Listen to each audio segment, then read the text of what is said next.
미국의 루즈벨트 대통령이 자신을 악평하는 잡지사의 한 기사를 보았습니다. 형편없는 능력의 술주정뱅이 루즈벨트는 이 기사를 보고 매우 화가 나서 비서와 함께 이 잡지사를 방문해 항의를 하려고 했어요. 그런데 자칫 이 모습이 권력 남용의 모습으로 보일 수 있겠다 싶어서 정식으로 변호사를 선임하고 또 명예훼손 혐의로 소송을 겁니다. 기나긴 공방 끝에 루즈벨트는 승소했고, 사람들은 대통령의 이 소송이니까 얼마의 청구 금액이 있을 것인가, 이것에 관심사가 있었어요.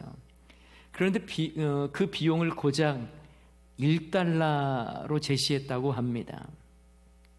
비서가 말합니다. 아니, 겨우 $1 받으려고 그렇게 오랜 시간을 투자했습니까? 그러자 루즈벨트가 말합니다. 중요한 건 진실이지 돈이 뭐 그렇게 대수인가. 루즈벨트 대통령에게는 돈의 문제가 아니라 이것은 자신의 억울함을 해결하는 문제로 보았던 것이죠. 누구나 할 것 없이 억울함을 당하면 분노가 일어납니다. 잘못된 루머나 악의적 발언을 들으면 그 진원지를 찾아서 뒤엎고 싶은 마음이 있어요. 그런데 반면에 어떤 경우에는요, 억울하지만 하소연할 데 없고, 또한 이 문제를 해결해 줄 수 없다고 하는 이 느낌 때문에 억울함을 정말 해결받을 수 없는 사람들도 많습니다. 특별히 권력자의 횡포일 경우에는 이 문제를 가지고 자신의 억울함을 이야기를 해도 다 권력자 편에 서 버리는 경우들이 많기 때문에 더 괴롭다는 것이죠. 오늘 본문에 나오는 이 나봇이라는 사람이 바로 이런 경우였습니다. 나봇은 조상 대대로 내려온 유산이 있었는데 그것은 바로 포도원이었습니다. 이 포도원은 단순히 사유지 개념이 아니에요. 여호수아 때 각각 지파와 각 가문의 기업으로 분배받은 땅이었습니다. 그러니 여기에는요, 자기의 기업을 이어야 한다고 하는 아주 중요한 의미가 담겨 있는 것입니다. 그런데 어느 날 왕이 와서 그 땅을 달라고 말합니다. 물론 그냥 달라고 하지는 않았어요. 더 아름다운 포도원을 주겠다고 말합니다. 아니면 좋은 값을 주고 사겠다고도 말을 합니다. 그러나 나봇은 포도원을 팔 수가 없었습니다. 아무리 왕의 요구라고 해도, 아무리 좋은 조건을 제시한다고 해도 나봇은 포도원을 팔 수가 없었어요. 왜냐하면 조상 대대로 내려온 유산이요, 기업이었기 때문입니다. 자, 3절 말씀을 다 같이 한번 읽어볼까요? 3절 시작.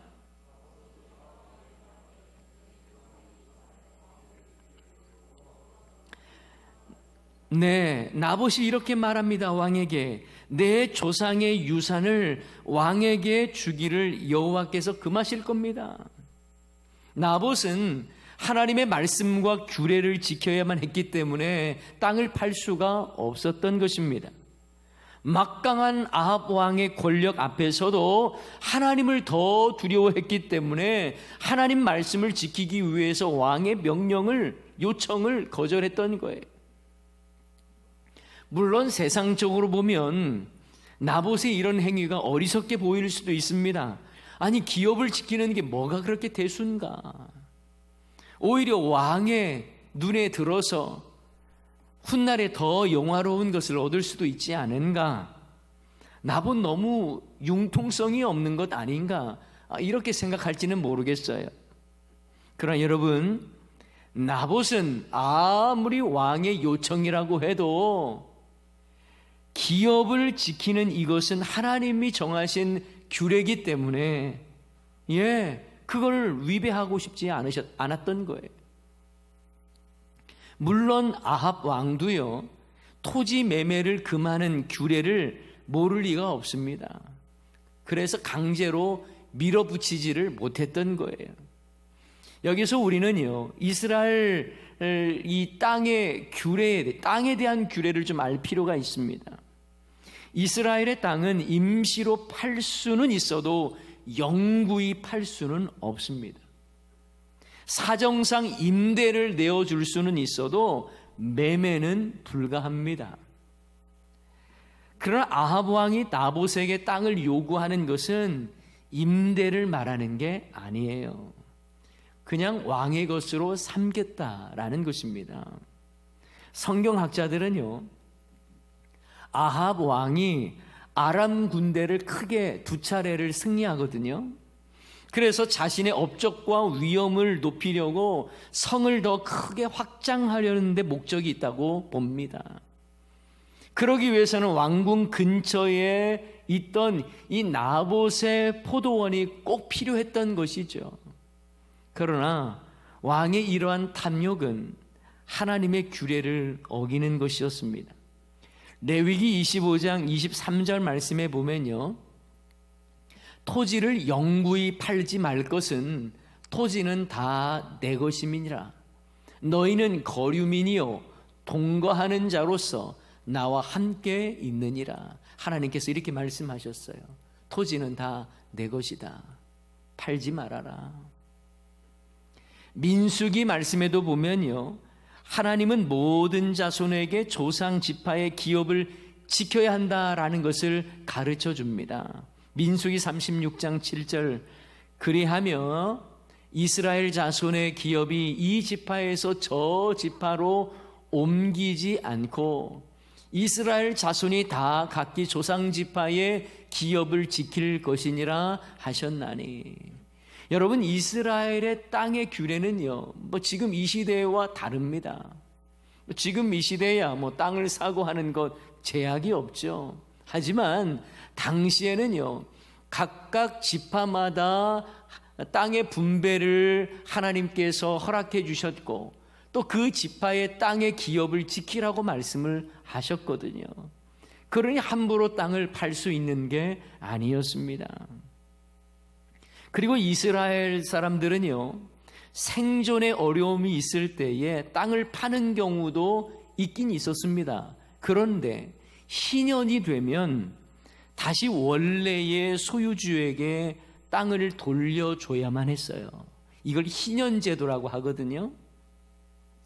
안식의 해를 7번 지난 제50년째에 찾아오는 자유와 해방의 해를 말합니다.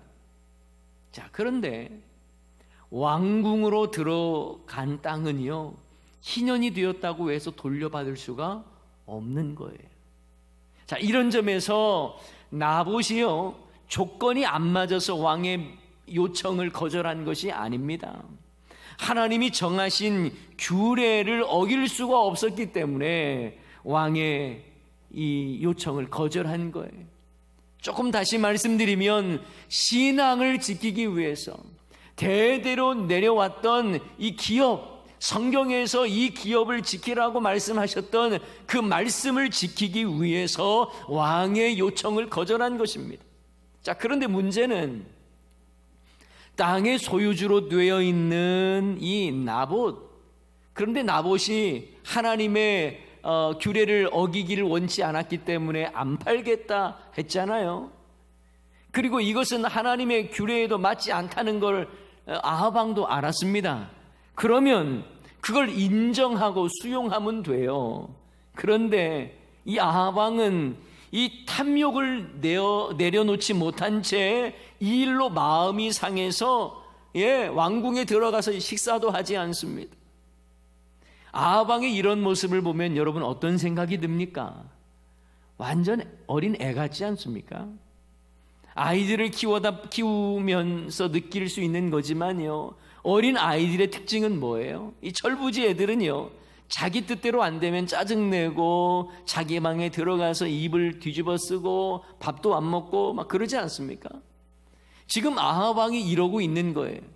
나봇이 포도원을 팔지 않겠다는 말을 듣고 정말 너무너무 분이 났겠죠. 예, 답답했겠죠. 그래서 왕궁에 들어가서 끙끙 앓면서 이 식사도 하지 않는 것입니다. 그러자 아내 이세벨이 찾아와서 무슨 일인가를 묻습니다. 아합은 나봇의 포도원 문제를 이야기하면서 나는 사려고 하는데 팔지도 않는다. 이런 안타까운 이야기를 합니다. 예, 그러자 이 이세벨이요, 이 아합 왕에게 걱정하지 말라고, 그러면 식사하라고, 그러면서 악한 계략을 꾸밉니다. 이세벨은 아합의 이름으로 편지를 써서 나봇이 사는 성의 장로와 귀족들에게 편지글을 보내죠. 그 편지의 내용은 성의 금식을 선포하고 나봇을 백성 가운데에 높이 세우라고 말합니다. 다시 말하면 모든 사람이 나봇을 주목해서 볼 수 있을 정도로 높이라는 거예요. 그리고 나서 불량자 2사람을 매수해서 나봇이 하나님과 왕을 저주했다라고 위증케 합니다.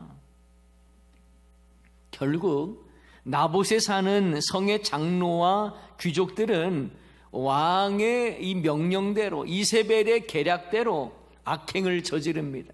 그리고 나봇을 돌로 쳐 죽입니다.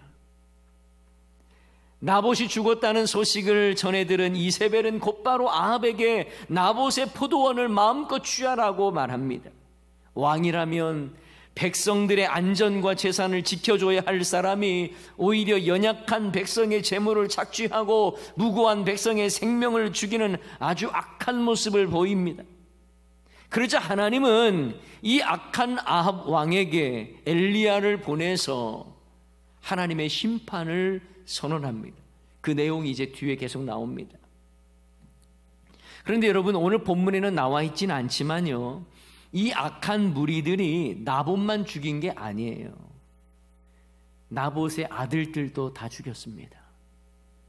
아마도 나봇의 후손이 존재하면, 희년이 되면 다시 땅의 문제가 거론될 수 있을 것 같아서인지 나봇의 아들들을 다 죽입니다. 얼마나 잔악무도한 짓입니까? 열왕기하 9장 26절 말씀에 보면 그 내용이 잘 나와 있어요. 여호와께서 말씀하시기를 내가 어제 나봇의 피와 또 누구의 피를요? 그의 아들들의 피를 분명히 보았노라. 여호와께서 또 말씀하시기를 이 토지에서 내게 갚으리라 하셨으니. 여러분, 나봇만 죽은 게 아니에요. 나봇만 피 흘린 게 아니에요. 그의 아들들도 함께 죽었습니다. 그런데 하나님께서 그 모습을 분명히 보았다고 말씀합니다. 나봇의 입장에서 한번 여러분 생각해 볼까요? 이 얼마나 고통스럽고 억울한 일입니까? 하나님의 규례의 말씀을 지키기 위해서 왕의 요청을 거절했다는 그 이유로 자기 가문이 그냥 멸절한 거예요.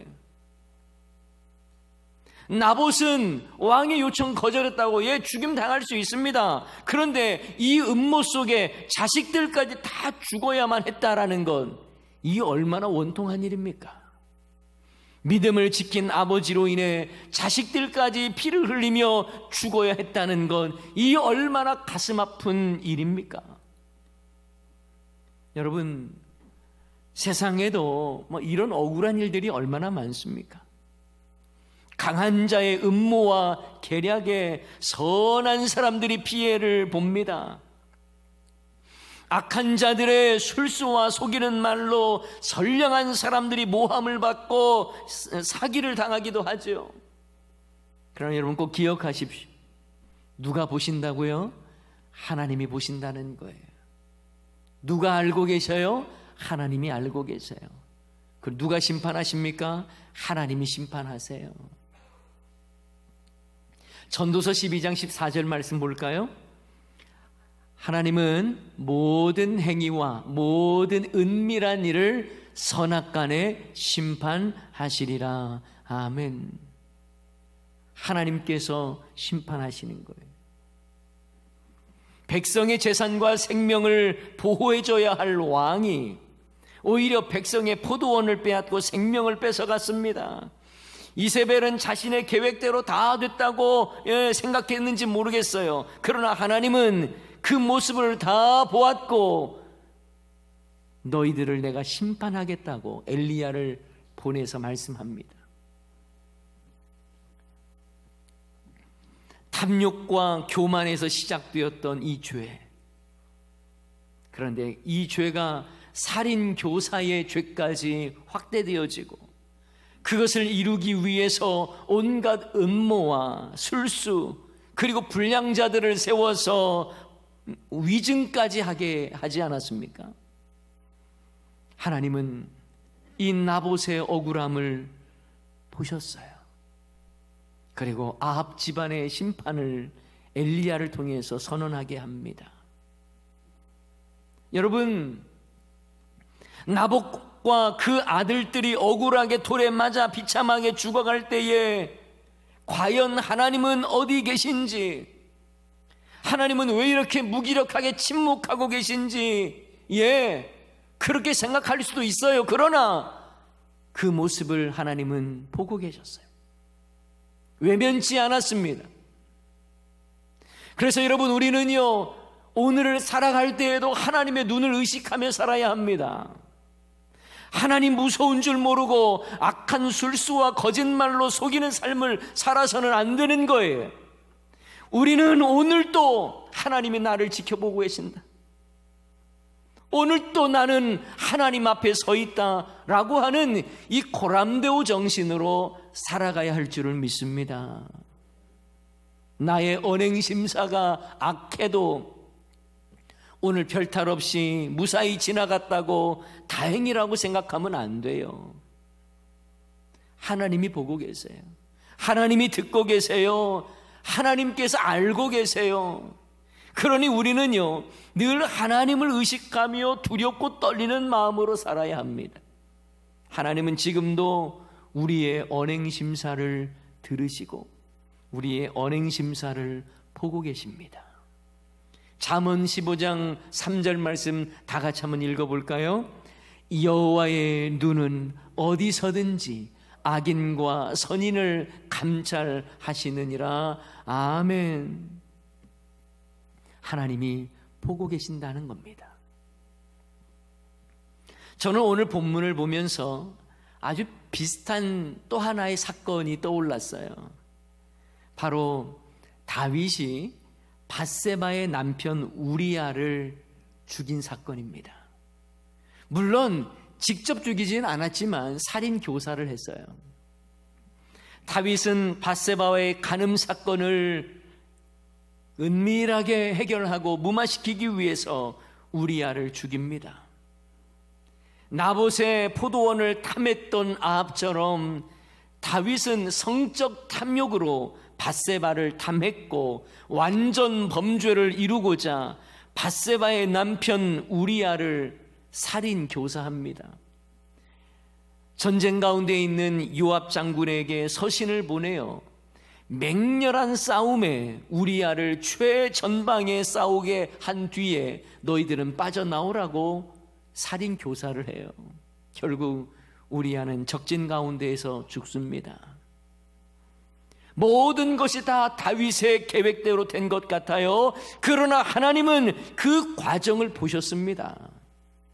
그리고 다윗을 책망하고 징계하시기 위해서 나단 선지자를 보내십니다. 사무엘하 12장 10절 말씀에 그 내용이 나와 있죠. 이제 내가 나를 업신여기고 햇사람 우리아의 아내를 빼앗아 내 아내로 삼았은즉 칼이 내 집에서 영원토록 떠나지 아니하리라 하셨고, 여러분, 이 다윗의 밧세바를 범한 죄 이후에 다윗의 집안은요 완전히 엉망이 됩니다. 다윗과 밧세바 사이에 태어난 첫째 아들 죽습니다. 이복 형제들이 서로 원수가 되어서 죽입니다. 자식이 반역을 일으킵니다. 다윗은요, 죄의 혹독한 대가를 치르게 돼요. 아무리 다윗이 위대한 사람이라 할지라도 하나님은 그의 살인교사죄로 인하여 피해를 당하고 억울하게 죽은 우리아를 보셨습니다. 그리고 다윗을 심판하십니다. 아합 왕도 아무리 대단한 왕처럼 보이고 승리한 왕처럼 그가 당당할지라도 말씀 지키기 위해서 억울하게 죽은 나봇을 하나님은 주목하고 계셨다는 사실이래요. 그리고 악한 자들을 심판하기 위해서 하나님은 엘리야를 보내십니다. 그런데 저는 오늘 본문 말씀을 보면서요, 이 나봇의 포도원 사건을 통해서 이렇게 악한 자들을 하나님께서 심판하셨다, 이걸로 말씀을 마치고 싶지는 않습니다. 나봇의 억울한 죽음이 하나님의 심판과 연결된 것처럼 갈보리 산에서 십자가에 달려 죽으신 예수님이 떠오릅니다. 그리고 예수님의 죽으심이 곧 믿지 않는 자들을 향한 하나님의 심판과도 연결되는 것이죠. 여러분, 앞에서도 잠시 언급해드렸습니다만 나봇의 죽음은요, 세상적으로 보면 참 무모하다라고 여겨질 수 있는 죽음입니다. 때로는 어리석다라고도 느낄 수 있어요. 당시 최고의 권력자 앞에서 조상의 유산을 운운하며 권력자의 요청을 거절했다는 것, 이건 현실 감각도 없고 융통성도 없는 무모함처럼 보입니다. 아합이 더 아름다운 포도원을 준다고 했을 때에 얼씨구나 좋구나 하면서 그 좋은 이 가격을 받고 팔았거나 더 아름다운 포도원을 얻었으면 좋았을 것을, 그거 다 거절하다가 자기뿐만 아니라 자기 자식들까지 다 죽게 된 이 비참한 현실을 보면서 참 나봇은 융통성이 없구나 이렇게 생각할지도 모르겠어요. 그러나 여러분, 나봇은 왕을 두려워하기보다 하나님을 두려워했어요. 세상과 타협하지 않고 하나님의 말씀이 정해주신 이 선명한 기준에 따라 살았습니다. 언약의 말씀 붙잡고 타협하질 않았어요. 편하게 살 수 있는 방법, 하나님 말씀에 위배되기 때문에 거절했습니다. 이 시대를 살아가는 우리에게도 편리한 선택과 타협의 권고안이 들어오기도 하죠. 믿음을 지키려고 하는 우리들을 향해서 별나게 행동한다고 말하기도 합니다. 그냥 너도 적당히 종교 하나 갖고 그냥 마음에 위로받으면서 그렇게 살라고도 타협안을 제시하는 세상의 모습을 볼 수 있습니다. 적당히 신앙생활 해도 된다? 요즘 같은 시대에 무슨 신앙이냐? 나중에 신앙생활 해도 된다? 우리를 향해서 수많은 타협안들이 제시되기도 합니다. 그러나 여러분, 세상이 우리를 향해 융통성이 없다고 말할지는 몰라도 말씀이 정한 대로 하나님의 기업인 이 믿음, 신앙의 유산을 지키며 살아가야 할 줄을 믿습니다. 이건 타협할 게 아닙니다. 목숨 걸고 지키는 것입니다. 저는 이 모습에 십자가를 지시고 묵묵히 사명의 길을 걸어가신 예수님이 떠올랐습니다. 세상에서의 관점으로 온다면 예수님 또한 도무지 이해할 수 없습니다. 세상에서의 힘과 권력을 쥐고 세상을 호령하실 수 있는 예수님께서 권력자의 반열에 들어가서 마음껏 힘을 펼쳐갈 수 있는 예수님께서 왜 굳이 그 모든 것 다 포기하시고 그 모든 것 거절하시고 사명의 길을 걸으신다면서 비참하게 십자가를 지셔야만 했는가? 세상의 논리로 보면 이해가 되지 않습니다. 만왕의 왕 예수님께서 세상의 왕 앞에서 무기력하게 신문을 당하고 침뱉음을 당하는 그 모습 이해되지 않습니다. 권세 능력 무한하신 예수님이라면서 어찌 조롱과 핍박을 받으셨는지 답답해 보입니다. 병 고치시는 능력만으로도 엄청나게 큰 병원 차려서 부귀영화를 누릴 수 있는 분이 왜 굳이 십자가를 지셔야 했는지 이해가 되지 않고 어리석어 보입니다. 죄도 없으시고 반역을 꾀하지도 않으신 예수님이 극악한 죄인이나 달리는 십자가에 달려 죽으셨다는 것 얼마나 억울한 죽음입니까? 그러나 예수님이 받으신 억울함은 우리를 구원하시기 위해 자원하여 받으신 억울함이에요. 우리를 구원하시기 위해 십자가를 참으사 부끄러움을 개의치 아니하셨습니다. 나봇이 받은 억울함은 주의 말씀 지키려다 당한 억울함이었다면 예수님은 우리를 구원하시기 위하여 자원하여 당하신 억울함이었습니다. 그리고 예수님은 억울함이 무엇인지를 아시기에 저와 여러분의 억울함도 아십니다. 그리고 그 억울함 가운데 있는 당신의 백성을 하나님의 선하신 뜻대로 해결하시고 심판하심으로 모든 문제가 결국에는 하나님께 영광이 되게 하실 줄을 믿습니다. 우리 예수님은 단지 우리의 고통과 억울함에 매뉴얼 하나 만들어서 정답 달고 던져주시는 분이 아니에요. 우리의 고통과 억울함을 아시기에 함께 아파하고 고통하시는 분이 바로 우리 예수님입니다. 히브리서 4장 15절 말씀, 우리에게 있는 대제사장은 우리의 연약함을 동정하지 못하실 리가 아니요 모든 일에 우리와 똑같이 시험을 받으신 이로되 죄는 없으시니라. 죄가 없으시지만 우리의 연약함을 동정하십니다. 왜냐하면 예수님께서도 그 고통을 당하셨기 때문에, 우리의 고통을 알기 때문에 그렇습니다. 우리의 억울함도 주님은 아십니다. 왜냐하면 예수님께서는 억울함을 당하셨기 때문에 그렇습니다. 사랑하는 여러분, 억울한 일이 있습니까? 답답한 일이 있습니까? 내 문제에 별로 개입하지 않으시는 하나님이 답답해 보이십니까?